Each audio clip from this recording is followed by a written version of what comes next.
Meus queridos irmãos, boa noite, muita paz a todos.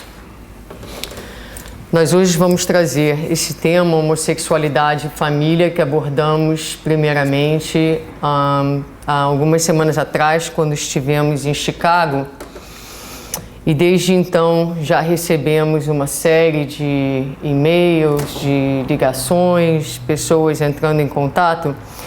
E a primeira coisa que as pessoas têm nos pedido são referências literárias de onde saiu a informação, o conteúdo que a gente vai apresentar. Então, nós acrescentamos esse slide, que são as fontes principais do nosso estudo. Como sempre, na área de sexualidade, um dos livros mais recomendados, uma das fontes mais seguras, o livro Vida e Sexo, ditado pelo Espírito Emmanuel.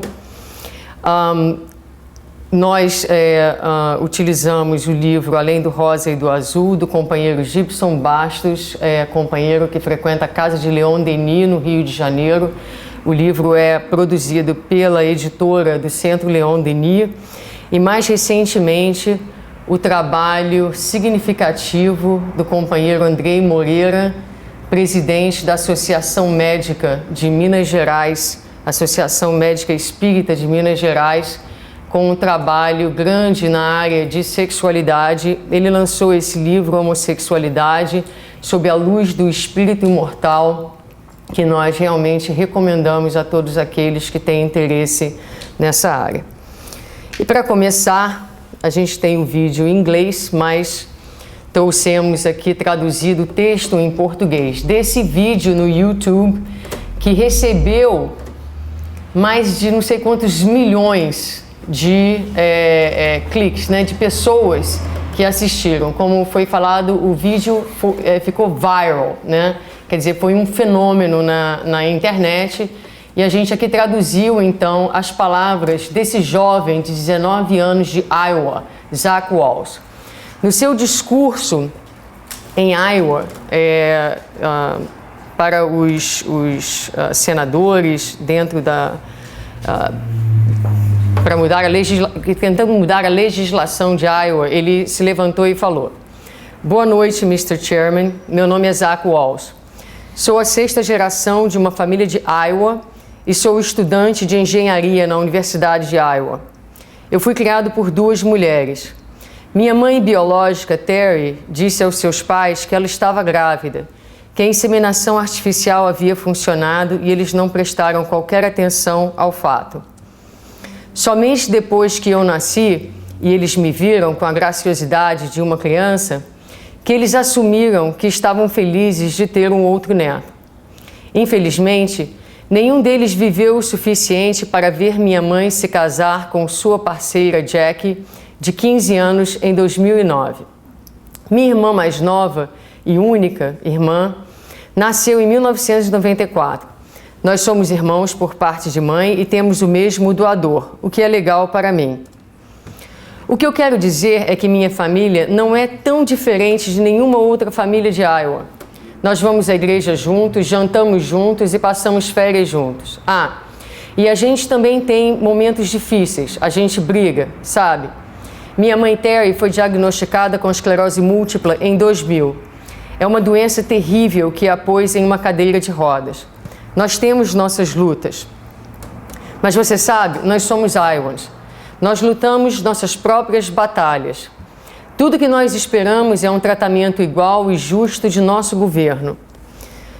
Como estudante da Universidade de Iowa, a questão de casamento entre pessoas do mesmo sexo sempre acontece e a pergunta, os gays podem criar filhos, sempre surge.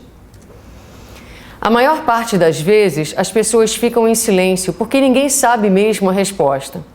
Aí eu levanto a minha mão e digo, eu fui criado por um casal gay e estou muito bem. Minha nota no ACT teste cai em 99%. Eu sou um escoteiro da categoria Eagle. Eu sou dono do meu próprio negócio. Se eu fosse seu filho, Mr. Chairman, acho que você estaria orgulhoso de mim. Eu realmente não sou diferente de nenhuma de suas crianças. Minha família não é diferente da sua. Afinal de contas, O senso de valor de sua família não vem do fato do Estado dizer parabéns, você está casado. Não. O senso de família vem do compromisso que estabelecemos uns com os outros, do compromisso de trabalhar juntos os dias difíceis para aproveitarmos os dias felizes. O senso de família vem do amor que nos une, isto é o que faz uma família. O que vocês estão votando hoje não é para nos mudar, não é para mudar as nossas famílias, mas sim como a lei nos vê e como a lei nos trata. Vocês estão votando pela primeira vez na história de nosso Estado para inserir discriminação na nossa Constituição. Vocês estão dizendo aos Iowans que alguns dos seus cidadãos são cidadãos de segunda classe, que não têm o direito de casar-se com a pessoa que eles amam. Essa votação vai afetar a minha família, a sua. Nas próximas 2 horas, eu tenho certeza, nós vamos escutar o quão danoso é para uma criança ser criada por um casal gay. Mas nos meus 19 anos, nunca houve uma ocasião que eu tenha sido confrontado por alguém que tenha se dado conta por si próprio que eu fui criado por um casal gay. E você sabe por quê? Porque a orientação sexual das minhas mães não afeta em nada o meu caráter. Obrigado.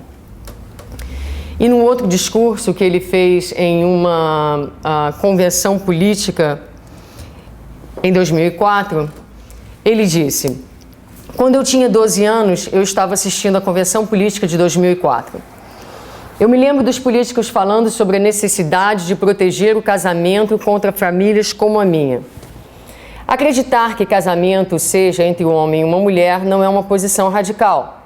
Para muitas pessoas é uma questão de fé. Nós respeitamos isso. Assistindo à convenção, no entanto, eu me senti confuso e frustrado.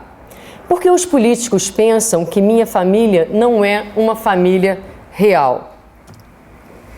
O governador Y diz que ele é contra casamento entre pessoas do mesmo sexo, porque toda criança merece uma mãe e um pai. Eu penso que toda criança merece uma família tão amorosa e comprometida como a minha. Muito bem. Então,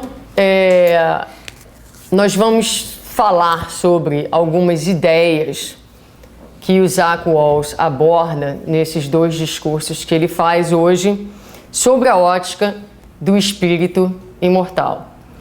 E para falarmos destes assuntos, não é? A homossexualidade, o casamento entre gays, a constituição da família entre a comunidade homossexual, que são questões que se tornam, nesse momento, mais visíveis na nossa sociedade, é preciso que a gente primeiro fale de algumas ideias básicas que criem uma base, não é? Para a gente pensar essas questões mais adiante. Então vamos começar com esses blocos de ideias. O primeiro deles, de que nós somos espíritos imortais. Nós vamos pensar a questão da homossexualidade e da sexualidade sob a perspectiva do espírito. É óbvio, mas não é óbvio. É óbvio porque todos nós acreditamos que somos espíritos, mas não é óbvio porque as nossas vidas diárias, as nossas ações, os nossos pensamentos não refletem a nossa crença, na maior parte das vezes. Muitas vezes nós ainda agimos, pensamos e sentimos como se a realidade material fosse a realidade determinante e essencial das nossas vidas. Então, com a questão da sexualidade, não vai ser diferente. Então, é preciso que a gente diga que tudo que vamos falar é sob a ótica de um espírito imortal. Um espírito que, segundo a questão 200 de O Livro dos Espíritos, os espíritos dizem a Kardec que o espírito não tem sexo como nós entendemos. E eles complementam a resposta dizendo que a maneira que nós entendemos o sexo é como ela se correlaciona com a manifestação do sexo no corpo físico, no gênero feminino e masculino. Essa é a nossa concepção de sexo ligada à questão de gênero masculino e feminino, que é uma condição do corpo físico. E como condição do corpo físico, é uma condição transitória. É uma vestimenta que não define a sexualidade ou o indivíduo na sua essência. Então isso é fácil de pensar. Se alguém me perguntar quem é você, e eu disser que eu sou Suzana, o que acontece com a minha reencarnação de Joaquim? Não é? Então, quem sou eu? Suzana, Priscila, né? Carlos. Quem sabe quantas encarnações eu já tive? Quem sabe que nomes eu já tive? O meu nome e a minha identidade nessa vida, nessa vestimenta, não falam do ser essencial e espiritual que eu sou. Falam de uma condição transitória em que eu me encontro. Então, ainda dentro dessa questão, os espíritas vão dizer que para os espíritos, não é? A questão do sexo tem a ver com o amor, com a afinidade, com a simpatia entre os espíritos. Então não tem a ver com os gêneros masculino e feminino como nós entendemos no corpo físico. Muito bem. Há duas forças principais no universo. A força mais potente do universo é a força do amor. Deus é amor. A fonte de tudo é uma fonte de amor.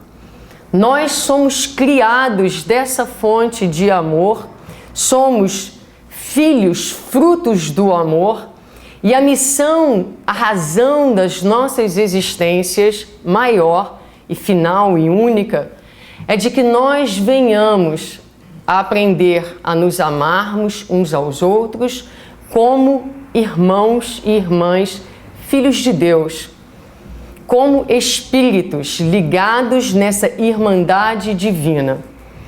Então, os papéis que assumimos na vida transitória da carne são só isso, são papéis. A minha mãe está a minha mãe. Na verdade, a minha mãe é um espírito amigo meu, com quem eu tenho afinidade, porque amanhã, numa outra encarnação, ela vai ser uma amiga que eu vou encontrar no centro espírita. Ou ela vai ser uma prima, ou ela vai ser alguém que eu não vou nem encontrar na próxima reencarnação, posso encontrar numa encarnação futura, não é? Então, nós ocupamos papéis na família e na sociedade, todos estes papéis com uma finalidade. Eles são instrumentos para que a gente pratique o amor sob vários ângulos, para que nós possamos constituir amanhã ou depois a grande família universal de irmãos que somos todos filhos de Deus. Então, isso é importante. Essa é a essência das nossas existências e esse é o objetivo das nossas existências. Se a gente pensar que Deus se preocupa com alguma coisa, eu diria, Deus está preocupado em saber se nós estamos aprendendo a amar uns aos outros. Muito bem. Tem uma outra força muito poderosa no universo, que é a força da energia sexual. A energia sexual é a energia da criação, é a energia da ação. Então, quando nós pensamos na criação de um novo planeta, é a energia sexual em movimento. É a energia da criação, a energia criadora, que cria tudo. Cria os planetas, cria as estrelas, cria as formas físicas, cria as minhas construções quando eu estou trabalhando com os meus pacientes, nos meus processos de criatividade. É a força criadora do ator, das artes, da música. Em tudo, a força criadora está presente, não é? Então, essa é a energia sexual, a energia da criação. Temos a questão da reencarnação.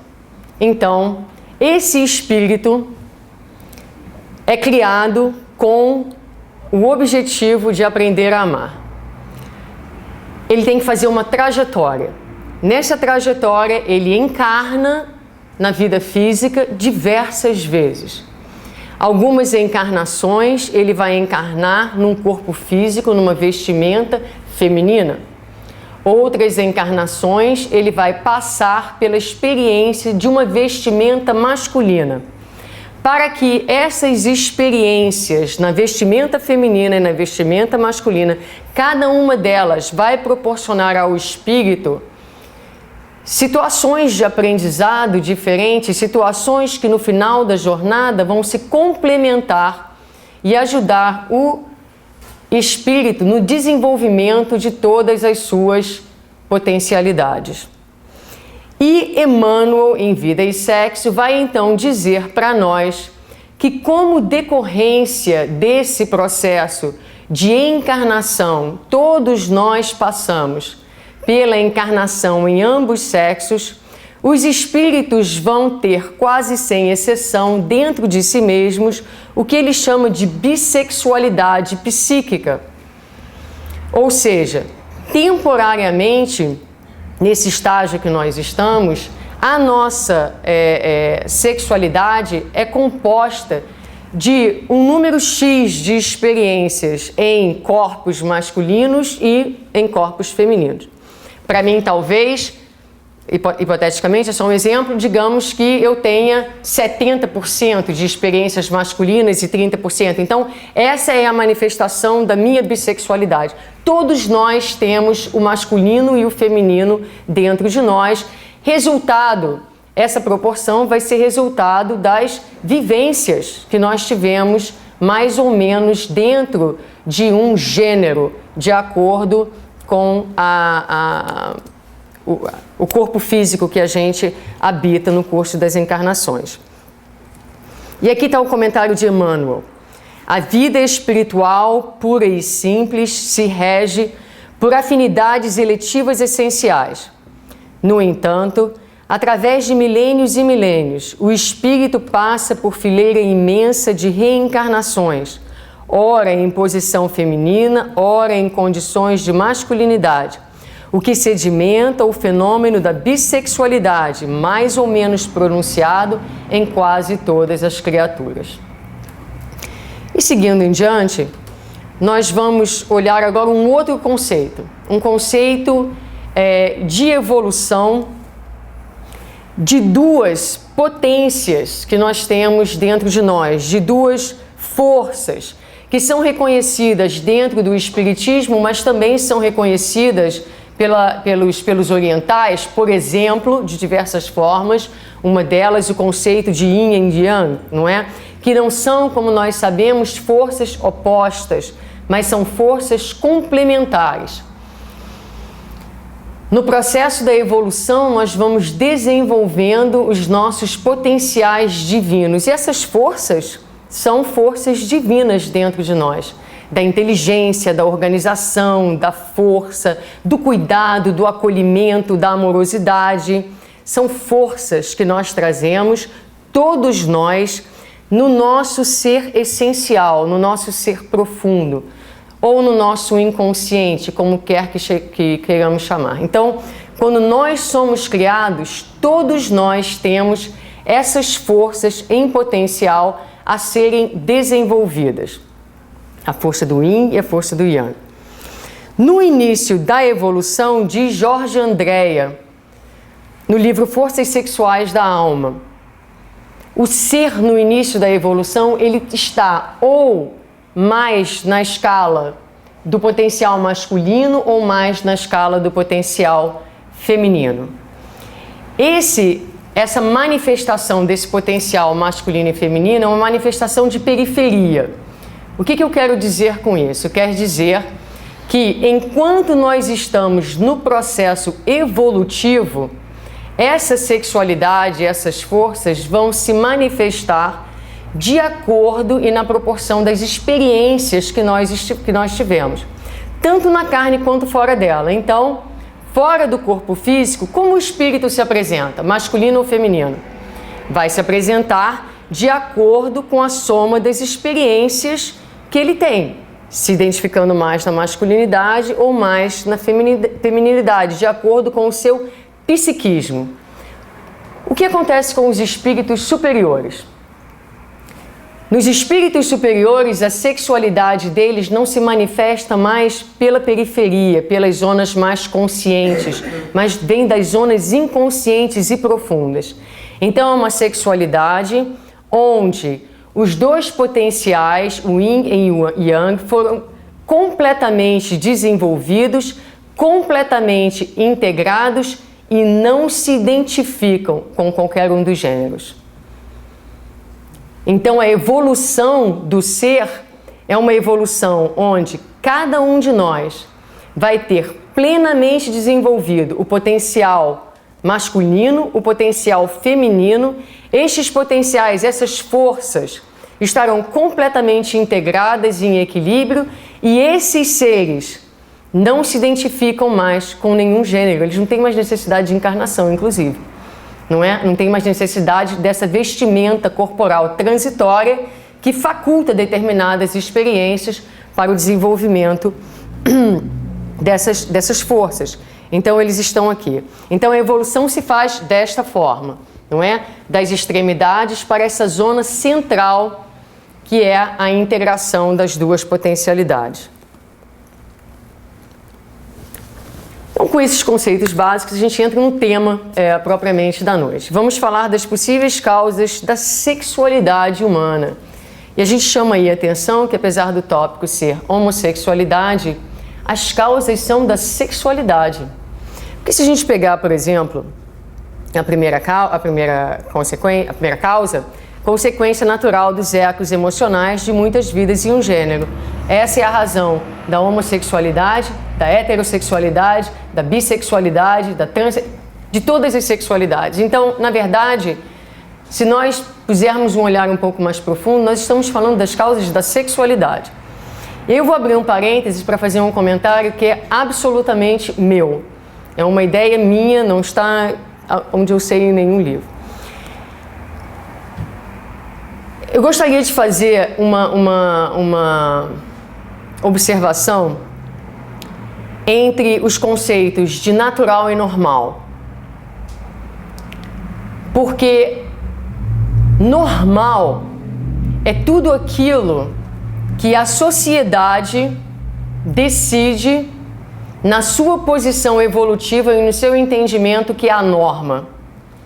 E natural é tudo aquilo que está de acordo com as leis de Deus e da natureza.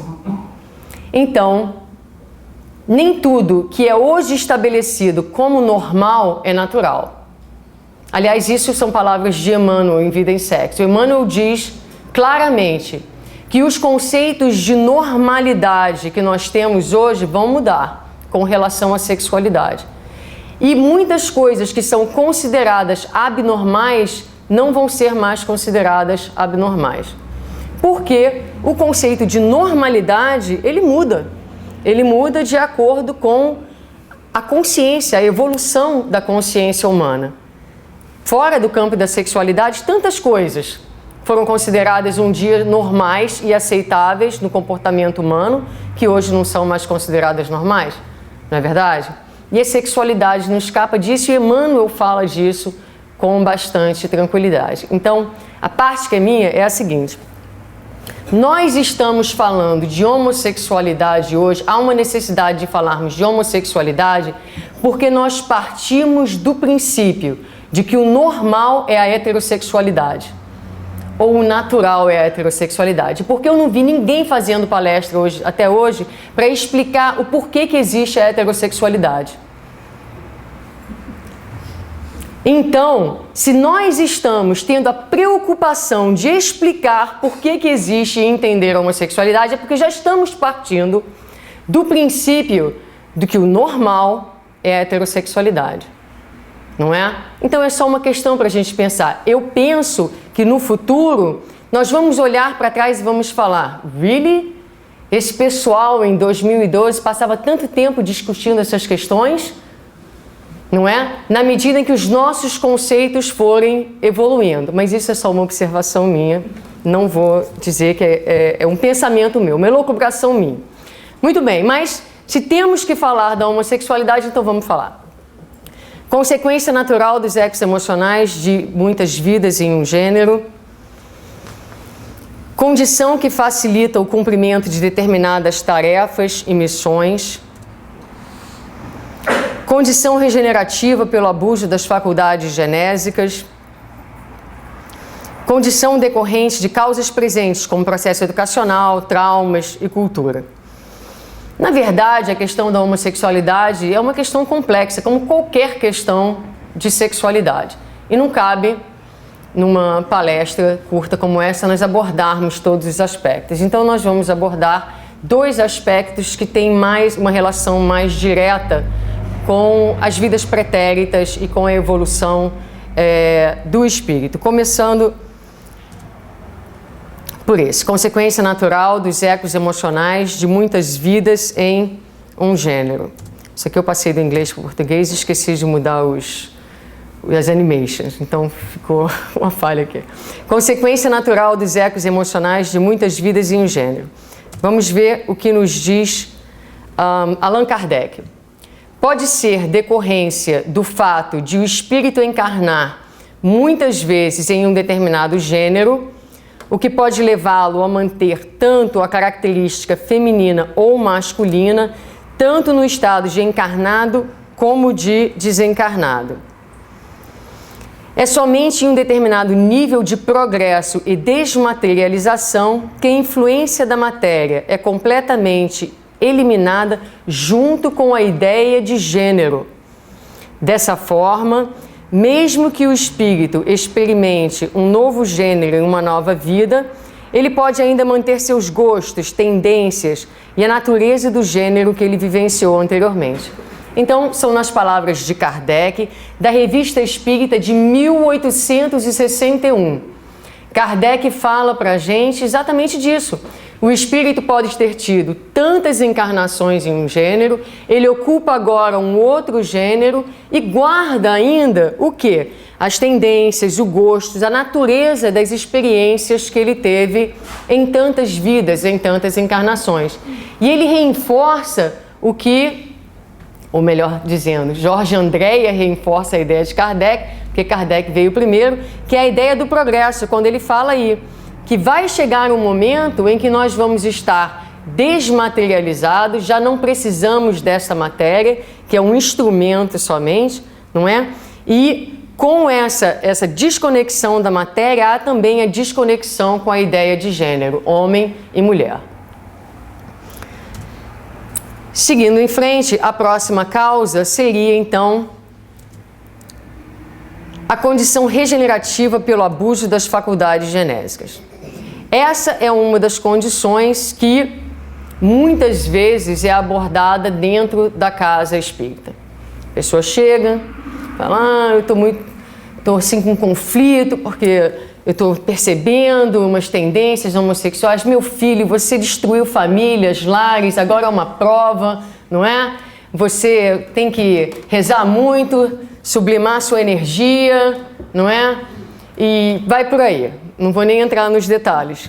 Mas, de fato, se a gente olhar a sociedade de hoje e fizer uma análise de como nós lidamos com a energia sexual, todos nós, homossexuais, heterossexuais, qual é o uso que a gente faz dessa energia? Estamos usando essa energia para construção ou para destruição? Estamos canalizando essa energia para um amor mais profundo, para vivências mais altruístas? Ou ainda uma energia que está contaminada das nossas paixões, dos nossos desejos, muitas vezes, que tiram o nosso senso de responsabilidade, não é? Então a gente vê a facilidade com que as pessoas se envolvem sexualmente uma com as outras, sem qualquer afetividade, muitas vezes sem nem conhecer com quem você se deitou. A pessoa acorda no dia seguinte e não sabe o nome da pessoa que está do lado. Isso acontece tanto na nossa sociedade, não é? E as relações que se interrompem, não é? Tantas vezes os adultérios, a promiscuidade, o barateamento do sexo. Então, nós, sem qualquer julgamento nessa hora, a gente só faz uma análise para perceber o quê? De que é um problema na nossa sociedade. Um problema com repercussões em muitas áreas. da sexualidade humana, para homossexuais, para heterossexuais. Então, sim, talvez seja o caso de muitos, devido à nossa condição moral ainda, que haja havido no momento daquele espírito, da vida daquele espírito, um mau uso dessa energia, ele se desrespeita, ele desrespeita uma outra pessoa, e ele talvez, então, no plano espiritual, no momento de autoanálise e lucidez, diz: eu quero voltar no gênero, numa vestimenta oposta, com determinados desafios de encarnar, por exemplo, faltou traduzir a primeira frase, de encarnar num gênero para aprender a valorizar aquele gênero que talvez ele tenha desvalorizado, para viver a experiência de ser uma minoria, para viver em sociedades onde a homossexualidade é vista como doença. E mesmo nas sociedades onde ela não é vista como doença, ainda assim, o preconceito contra o homossexual está tão entranhado nas nossas vivências, através das religiões, através das culturas no tempo, que muitas vezes, ainda que intelectualmente a gente entenda e diga: não, eu amo os gays, mas se você tem um filho e você desconfia que o seu filho é gay, eu não sei se você vai amar tantos gays mais, não é? Então, são conceitos relativos e muitas vezes nós carregamos ainda uma carga enorme de preconceito. Não só os heterossexuais, os próprios homossexuais, não é? O sofrimento do homossexual muitas vezes vem do preconceito que ele mesmo traz dentro de si, da incapacidade de aceitação de si mesmo, que causa um sofrimento terrível muitas vezes. Então, o desafio dessa experiência é um desafio de autoaceitação e autoamor. A gente tem feito algumas palestras nesse tema e as pessoas escrevem pra gente: eu luto com a minha homossexualidade. Eu não consigo aceitar. Tantas pessoas chegam às portas do suicídio. Porque eu digo a vocês uma coisa: a nossa sociedade sofre um problema de autoestima, porque quando a gente se afasta de Deus, a gente perde contato com o divino dentro de nós. A gente esquece que nós somos seres divinos. Nós somos filhos de Deus. E todos nós nos esquecemos de um determinado nível dessa realidade e lutamos para gostar de nós mesmos. Então você pega uma pessoa que está numa condição em que a sociedade à sua volta, se não dizem palavra, dizem atitudes. Tem alguma coisa errada com você. E você absorve essa hostilidade, às vezes silenciosa, numa luta já difícil portas adentro de você mesmo, de gostar de você mesmo, de aceitar a você mesmo. E agora você tem que fazer esse processo diante de uma sociedade que muitas vezes não te aceita. Diante de pais espíritas, inclusive, que muitas vezes, na sua ignorância, na sua pequenez, às vezes, de pensamento e de percepção, pedem ao filho para sair de casa. A gente fala disso, de novo, baseado em pessoas que nos escrevem, que contam as suas histórias. Porque também dentro do espiritismo há muito preconceito. Há centros espíritas onde os companheiros homossexuais ainda são roubados a possibilidade de falar, de trabalhar, porque ainda é visto de uma certa forma como uma doença. Então, esses são os desafios. O desafio da construção de uma autoestima, de uma identidade. É preciso que você se aceite, que você viva em paz com você mesmo, com essa identidade, até para que você possa fazer um movimento de vida altruísta, não é? Porque quando a pessoa não se aceita, o mais provável é que ela vai entrar num movimento destrutivo. E aí a gente vê a caracterização do movimento gay nos bares, na promiscuidade, que não retrata a realidade da sociedade gay, mas de muitas pessoas que estão vivendo um processo autodestrutivo por incapacidade de se autoamarem. A luta pelo direito natural da liberdade de amar um outro espírito e de constituir uma família. Alguma coisa que antes era granted, given, concedido, né? Era acessível, agora você precisa que você lute pelo direito, que você faça um esforço, que você gaste muito dinheiro para que você consiga constituir e ter o direito da constituição dessa família. Então é um trabalho de quê? De transformação íntima, não é? É um trabalho como de todos nós, não é? Com determinados desafios, com desafios específicos. E talvez o maior desafio seja esse, o desafio, como o Zach Walsh falou, o nosso senso de família, a nossa valorização não vem do que o Estado decide é normal ou não. Não vem do que o mundo diz pra gente, olha, isso é o normal. Vem o amor, esse auto-amor, essa autoestima tem que vir da única referência segura que existe, que é Deus. Que é Deus. Nós não podemos nos apoiar nos referenciais de uma sociedade com preconceitos, com uma visão limitada, para retirarmos dessa sociedade, que dessa sociedade estabelece como normal, o nosso sentimento de auto-amor e autoestima tem que vir da consciência de que nós somos espíritos imortais, filhos de Deus. Não há nada errado. Todo o processo, todas as experiências na carne são experiências naturais, ainda que não consideradas normais pelo mundo. Então isso a gente fala para as pessoas, muitas vezes. Qual é a tua referência?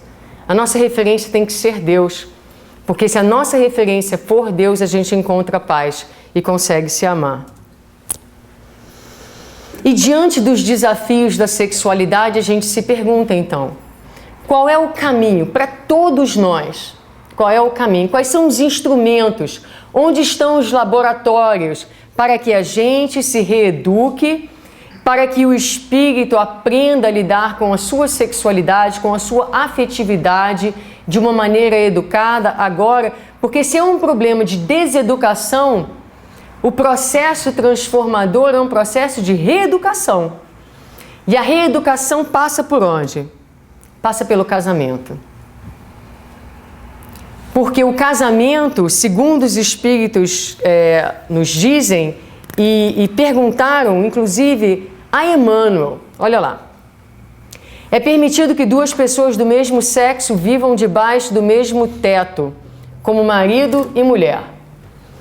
Em resposta a essa questão, o codificador da doutrina espírita adicionou a questão 695 de O Livro dos Espíritos, que diz: o casamento, isto é, a união permanente de dois seres, é contrária à lei da natureza? Pergunta Kardec e respondem os espíritos: é um progresso alcançado pela raça humana inteira. Porque casar, meus amigos, é difícil pacas. Aliás, casar é fácil pacas, difícil é ficar casado. Não é? Casar é a coisa mais fácil do mundo. Agora, ficar casado é uma história séria. É progresso. É progresso. O que houve? O computador até se assustou. Ele concorda comigo. É progresso. O casamento é um dos laboratórios mais efetivos para o desenvolvimento do amor. E de um amor que precisa transcender, aprender a transcender o movimento da paixão, do ego, da adoração e entrar em níveis mais profundos de um amor companheiro, parceiro, de um amor que vai encontrar a sua profundidade exatamente na capacidade de vivência do casal, desses dias difíceis, como fala o Zach Walsh, para que eles possam compartilhar juntos os dias felizes de amanhã. Então é um trabalho de resistência, É um trabalho, é um laboratório santo para qualquer alma de educação do sentimento. Adoção.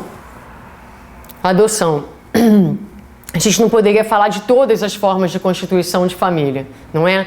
Mas diz o Evangelho segundo o Espiritismo que o corpo procede do corpo, mas o espírito não procede do espírito.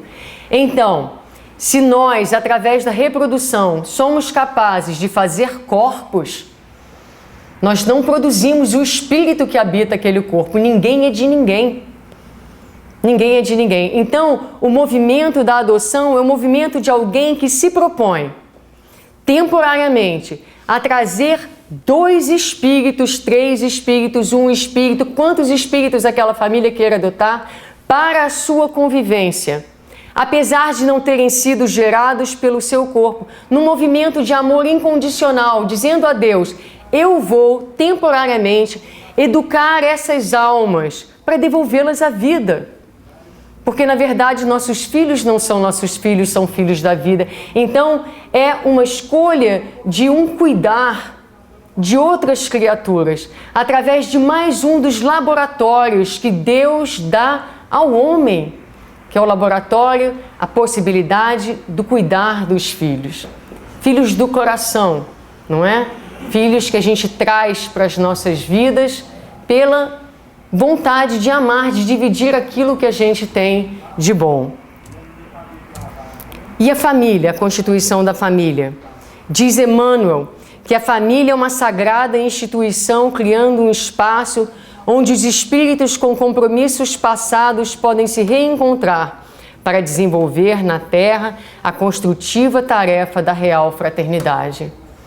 Então, a família é aquele templo.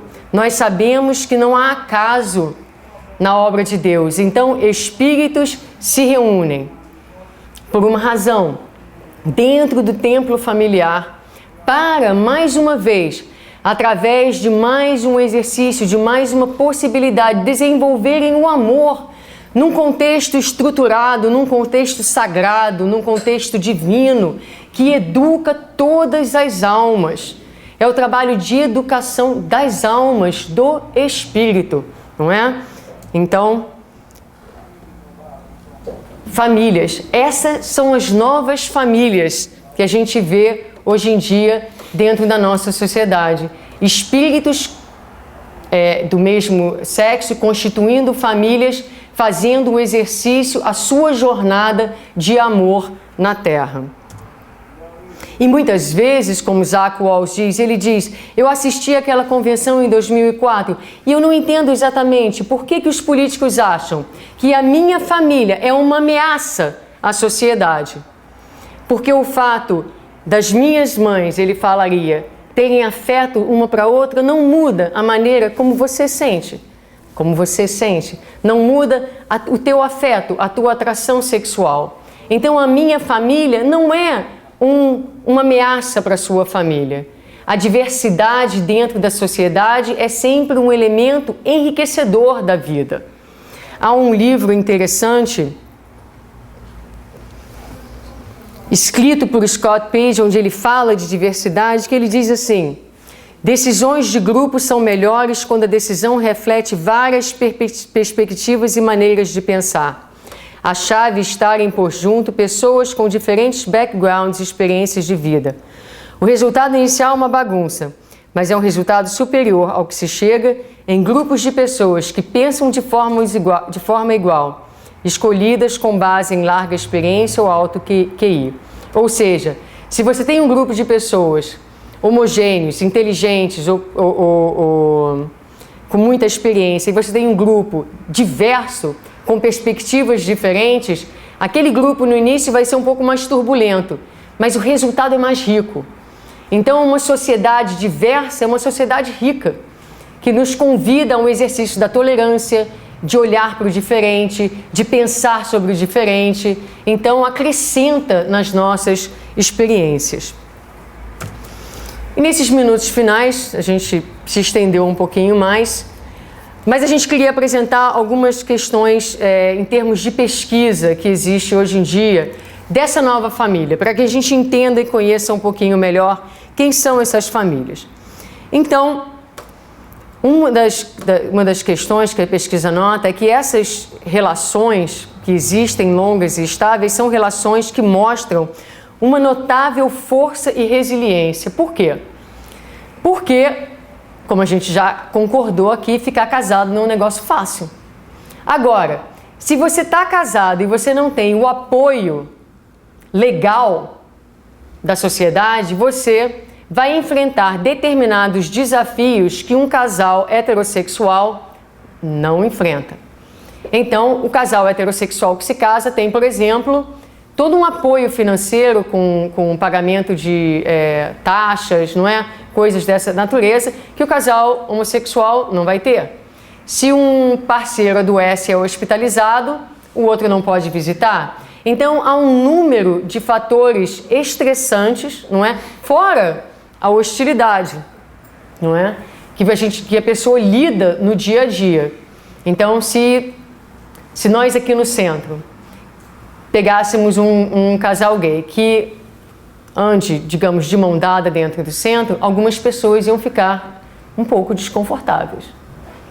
Não é? Essa é a verdade. Essa é a verdade. Por quê? A gente não está acostumado com isso. Porque a maioria dos casais gays são obrigados a, apesar de todo o avanço, manter a sua afetividade dentro do armário. Então pensa assim, Ivan e Rob estão sempre de mãozinha dada, uma delícia.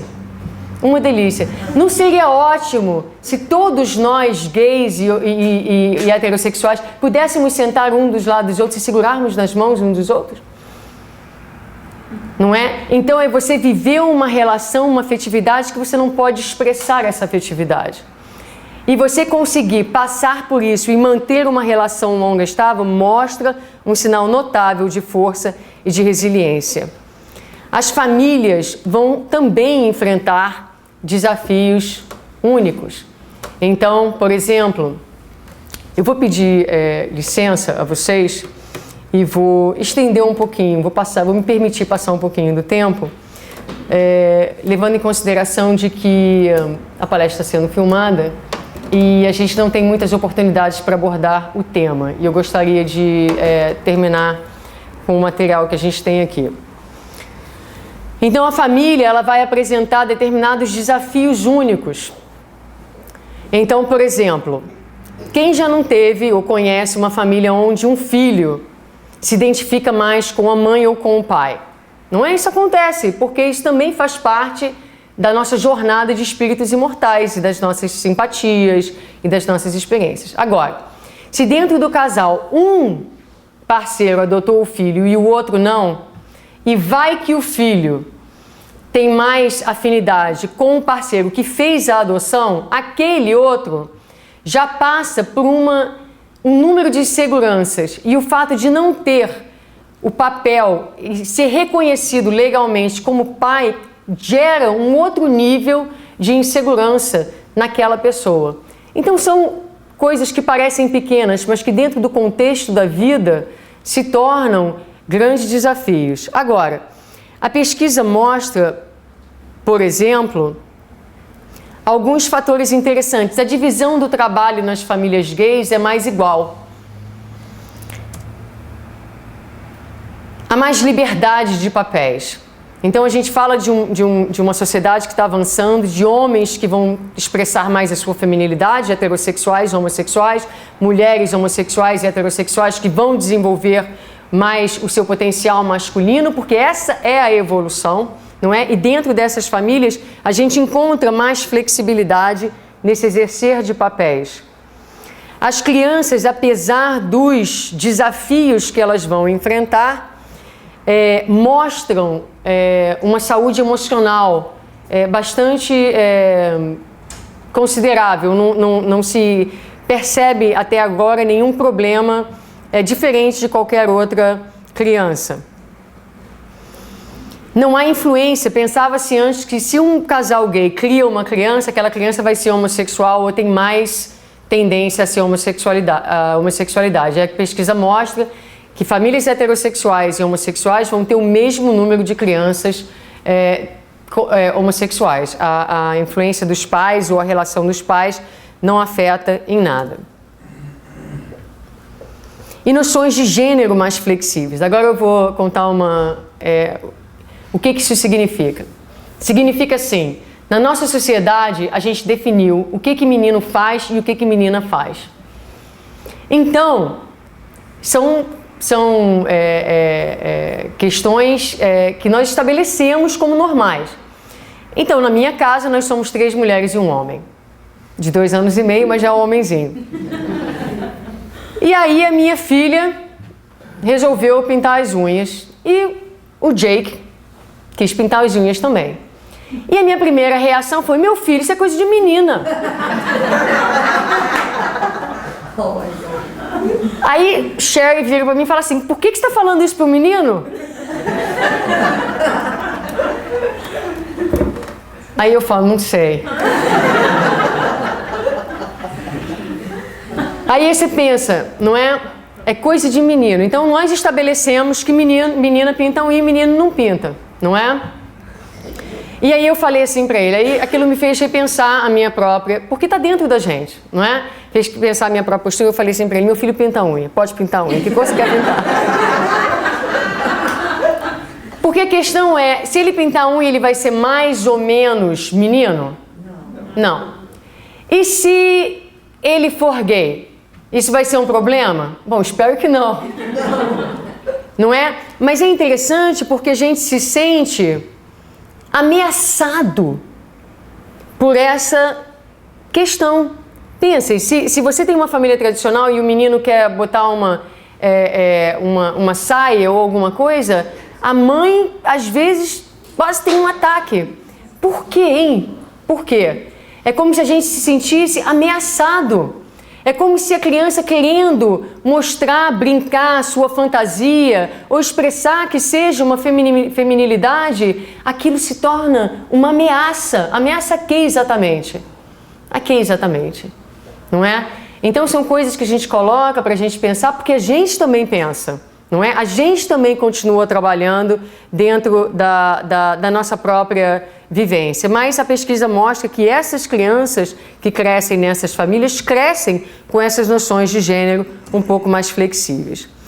Então, para a gente começar a fechar, o importante é que a gente seja quem a gente é e ame quem a gente ame. E a gente gostaria de terminar, fechar pensando nessa questão, fazendo um convite, na verdade, para que quando nós olharmos a questão da homossexualidade, nós possamos pensar sob a perspectiva de um novo paradigma. Porque até então o paradigma foi o paradigma do pecado, da doença e da culpa. E eu queria que a gente pensasse a partir de hoje como um paradigma de iluminação, como um paradigma bênção. Porque tudo na vida, todas as situações que nos chegam às nossas mãos são situações de bênção, são situações de trabalho, que quando utilizadas da maneira correta, quando canalizadas de forma altruísta, são movimentos, são possibilidades de libertação da alma, de libertação, como nós falávamos. O que Deus espera de nós no final do dia, no final da vida? Quando nós chegarmos lá do outro lado e tivermos que fazer uma análise da nossa consciência, o que será que a gente vai se perguntar? Será que eu amei o tanto que eu podia amar? Será que eu fui companheiro? Será que eu fui leal? Será que eu consegui renunciar? Será que eu consegui estar numa relação estável? Será que eu estou melhor do que ontem? Não é? É isso que realmente vale. E é preciso que a gente seja feliz da maneira que a gente é. Porque se a gente não consegue se aceitar, se a gente não consegue se amar, isso vai afetar. André Luiz tem uma fala muito bonita, que a gente já usou em outra palestra, mas a gente rouba do indivíduo a capacidade de realização, a capacidade de construção, porque ele vive num processo de negação de si mesmo, roubando de si mesmo a possibilidade de fazer tanto bem, de criar tanta luz, de amar, não é? Então, olhar a questão da homossexualidade, da sexualidade como uma bênção, não como um pecado, não como uma doença. E procurar, dentro do centro espírita, também ir para frente, não é? Que o centro espírita não seja somente um espaço onde as pessoas possam... no meu centro espírita as pessoas sabem mais ou menos, né, que eu sou gay, né? E aí é assim, eu falei disso no domingo, eu acho, sei lá onde mais é que eu falei, não é? O nosso desconforto funciona mais ou menos assim. Eu não chego para Rob, eu vou pegar neles porque eles são o casal 20 do centro, eu não chego para Rob e pergunto para Rob, como vai seu amigo Ivan? Não. Rob, como vai seu marido Ivan? Não é? As pessoas chegam para mim e falam assim: oi, Suzana, como vai sua amiga Sherry? Porque ela é minha amiga, é verdade, mas ela é minha companheira, ela é minha esposa, não é? E quando eu falo do seu marido e da sua mulher, eu não chamo eles de amigo, mas a gente não encontra palavras, a gente não encontra jeito, não é? Porque é a nossa dificuldade, é a nossa limitação em dar consentimento. Aí eu falo sério, vai bem, tô rindo por dentro, né? Um sorriso assim, olhando o próprio desconforto da pessoa, não é? E tipo, vai bem, né? Então o desafio para o Centro Espírita é que a gente seja espaços realmente inclusivos, onde a gente mostre para as pessoas que é ok elas serem quem elas são e gostar de quem elas gostam, e se elas quiserem assistir a palestra segurando a mão, tudo bem, não tem problema. Algumas pessoas vão ficar assim um pouquinho duras na cadeira, mas daqui a pouco elas relaxam. Daqui a pouco elas relaxam, não é?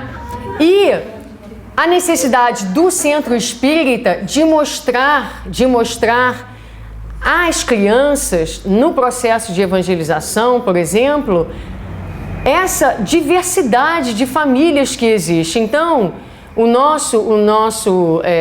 as nossas historinhas, quando a gente fala de família, não podem ser mais mamãe e papai, porque a gente vive numa sociedade onde a gente tem fertilização in vitro. Há mães solteiras que fazem os seus filhos através de bancos de esperma. Essa é a realidade da nossa sociedade, não estou nem falando mais de homossexualidade.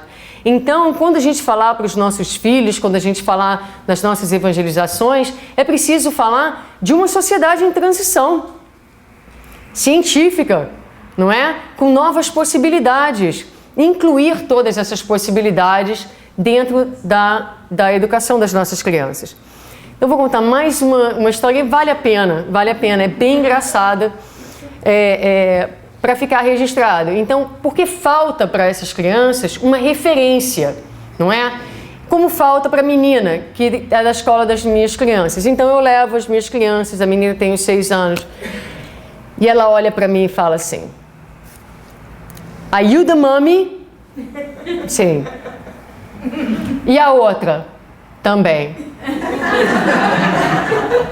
E aí no dia seguinte eu deixo as minhas crianças, ela olha para mim: Are you the mommy? The other one too? E isso foi várias semanas.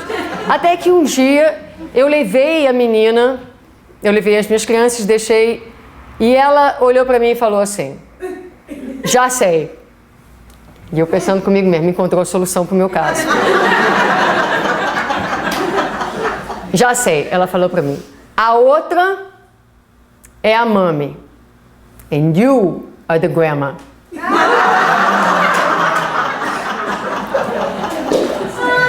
Então isso acontece em uma sociedade onde as referências que as nossas crianças têm são essas, de uma família tradicional heterossexual, não é? Então, essa é uma historinha que a gente conta muitas vezes à noite, quando a gente coloca as nossas crianças para dormir, para introduzirem para eles a questão da diversidade das famílias, para que eles entendam que há famílias de todos os tipos. O livro da família. Algumas famílias são grandes, outras famílias são pequenas. Algumas famílias são da mesma cor, outras famílias são de cores diferentes. Algumas famílias se parecem, algumas famílias parecem com seus animais. Algumas famílias têm madrasta, padrastos e enteados e enteados. Algumas famílias adotam crianças. Algumas famílias têm 2 mães e 2 pais. Algumas famílias comem a mesma coisa. Algumas famílias comem coisas diferentes. Algumas famílias são muito barulhentas. Outras gostam de ficar quietas. Algumas famílias são bagunçadas, sujas. Outras gostam de serem limpinhas. Todas as famílias podem ajudar umas às outras a serem fortes. Há muitas maneiras diferentes de ser uma família. Sua família é especial, não importa o tipo que ela seja. Muito obrigada.